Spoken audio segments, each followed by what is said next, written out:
Azərbaycanın Avropa Parlamenti tərəfindən daimi tənqidinə münasibətiniz və reaksiyanız necədir? Biz artıq buna reaksiya vermirik. Olduqca diplomatik cavabdır. Bəli, biz reaksiya verməyi dayandırmışıq. Keçmişdə biz reaksiya verirdik. Aydındır ki, Azərbaycana qarşı olan bu qərəzli vəziyyət Azərbaycanın müstəqil siyasətini həzm edə bilməyən xüsusi lobbiçilik qruplarının, xüsusi qüvvələrinin fəaliyyətinin nəticəsidir.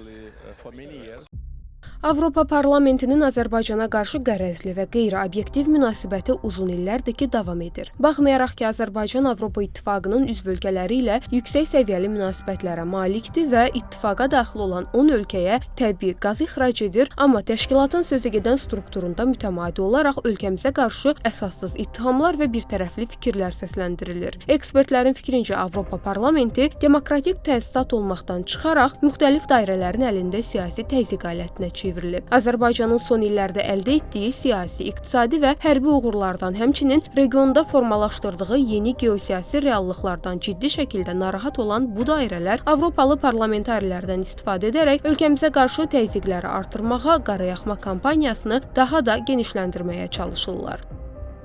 Azərbaycanın işğalla barışmamasını, torpaqlarını öz gücü hesabına azad etməsini, haqqı, ədaləti bərpa etməsini həzm edə bilməyənlər Bakı və İrəvan arasında əldə olunan sülhə mane olmağa cəhd edirlər. Avropa Parlamentində qəbul olunan qərəzli qətnamələrində kökündə məhz bu fakt dayanır. Reallıqları heç cür əks etdirməyən deməli qətnamələr əslində sanki bir virtual həyatın qətnamələrinə oxşuyur. Yəni real proseslərə yaxşı ki təsir eləmir.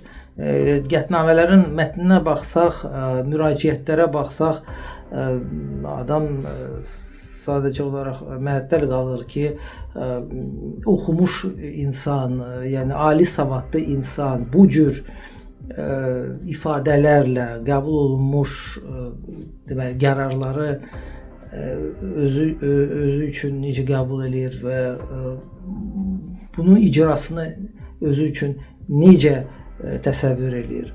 Yeri gəlmişkən belə qurumlardan biri də Avropa Şurası Parlament Assambleyasıdır. Aşbada hökm sürən dözülməz irqçilik, Azərbaycanfobiya və İslamofobiya mühiti fonunda artıq 2 ildir ki, Azərbaycan nümayəndə heyəti buradakı fəaliyyətini dayandırıb. Bu da son nəticə etibarilə həmən bu təşkilatların, yəni Avropa İttifaqının, parlamentinin, Avropa Şurası Parlament Assambleyasının dəyərini aşağı salır, nüfuzunu aşağı salır.